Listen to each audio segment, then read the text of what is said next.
Hello, hello, and welcome to the vlog update for June 2023.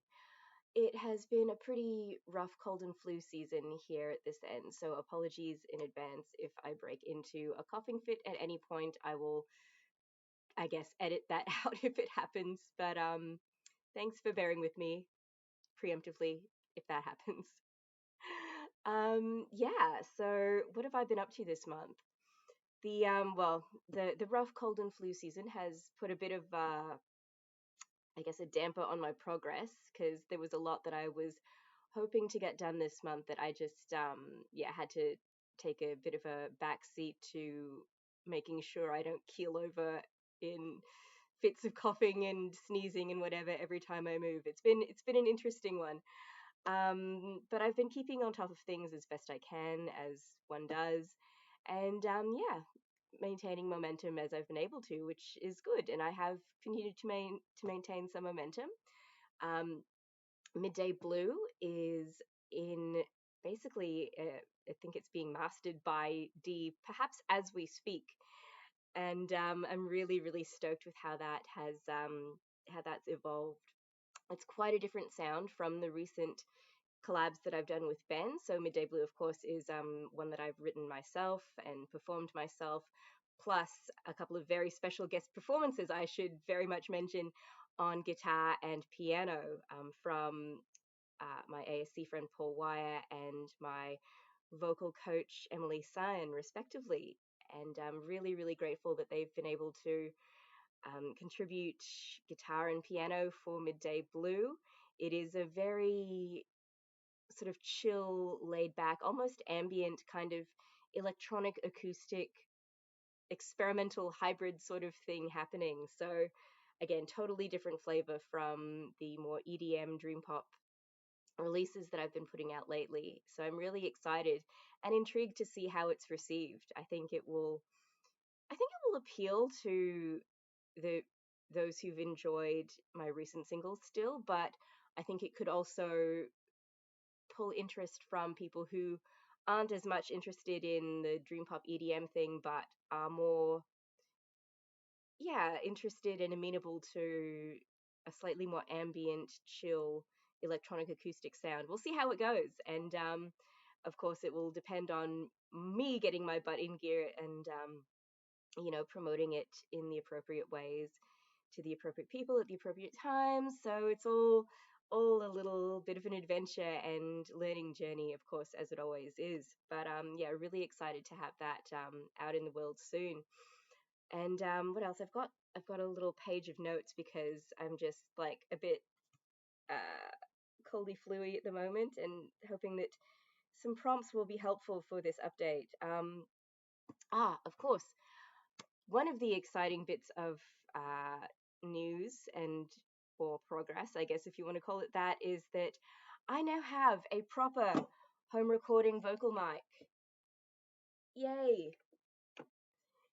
A Rode NT USB Plus, which is they came out with the Plus version I think sometime last year, and it's gotten really good reviews. And I've been wanting to get a better mic for home recording for a while now because the more podcast orientated mic that I had previously been using just wasn't cutting it for what I needed it to be able to do, which was capture my entire vocal range in good quality. And it being a that my previous mic being a podcast mic was great for conversational kind of tones and volumes and ranges, but anything in my lower range or upper range, especially my upper range, oh man, that was painful trying to record demos with a podcast mic in my upper ranges. It was overloading the mic constantly, and I just could not get a reasonable sound. So I have been wanting to get around to getting a proper vocal recording mic for ages, and now it's finally happened. Yay! I won't show you the mic itself, just the box, because I've got the mic already set up at my little station where I will be recording things. I mean, it's not really a station; it's basically just on the dining table at the moment. But shoebox apartment, I do what I can. And but yeah, it's not a very picturesque location, so yeah, I won't show that in this. But yeah, I'm really excited to finally have that, and I'm looking forward to, once this clears up, having a proper go at recording some vocals, and they will sound great now that I have a proper mic to do that with.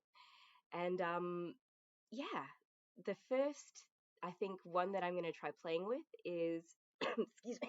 Lucky 13 is definitely one of my more experimental tracks, and I'm really psyched about this one because I'm going to get it to a stage where I will have a demo that I'm happy to pitch to a vocalist slash electronic artist that I have really been digging. And I think his style would be so good for Lucky 13. It really melds with the stuff that he's been putting out, and he's quite experimental himself, and I'm loving what he's been putting out, and so I would love to be able to work with this guy. So I am going to be really, yeah, looking at Lucky 13 next, I think. And I mean, even if he isn't interested, it's still going to be a cool track if I just end up doing it on my own, because there's some really cool experimental electronic elements, kind of like early Bjork days in a lot of ways. That it kind of has that vibe for me anyway. I don't know what you guys will think when it eventually comes out. And notice how I'm saying when, because it is coming out, and I am stoked to be putting it out because it's going to be a really cool track. Um, Whoever ends up working on it, I'm 100% sure about that. And it's also got some really interesting vocal ideas. So my original draft of it had pretty much it was my very first really experimental vocal track, and I covered nearly my entire three ranges in that. So I think it had this, yeah, nearly 3 octave vocal glide in it. Hashtag new songwriter, right? And while it sounded interesting and kind of cool to me, it probably isn't as accessible or listenable for most listeners. So instead of that, I've been toying with this idea of a 3 octave harmony. So it's in F major. So I could do a sustain, high F, middle F, and then the low F would be where I sort of, yeah, so 3 octave harmony there. And I would be coming out of that and singing in the lower register. It's actually more of a spoken word style, this one, aside from the weird glides. So I've got some work to do on it, and I'm really excited about it. And this person that I'm hoping will come on will do the lower octave, sort of spoken word type stuff, and then I will do, harmonies and maybe glides. I don't know. We'll see how we go. I'm just kind of rambling because I'm sort of processing various ideas in my head as I talk right now. And but yeah, I think this multi-octave harmony thing could have legs, and definitely it'll be a harmonic experiment, I think, at the end of the day. Um, and so yeah, I'm really excited to sort of put my teeth into that one. So Lucky 13, stay tuned for more progress. And what else have I got for this update? My notes say, yeah, I think I've actually pretty much covered it. That's where I'm at this month. I'm really, really hoping that I will be in a state to, excuse me, start vocalizing again in a musical capacity, because this has been driving me nuts. There's so many things that I've been wanting to get done, and I can't, because every time I, open my mouth and try to sing, I just like dissolve into a coughing fit, and then I'm gasping for breath for like 5 minutes. It's not been ideal for me getting things done. But I will get there. I will keep going, and I'll kick this bug eventually, right? And then, I'll be unstoppable or something. I guess we'll see next month.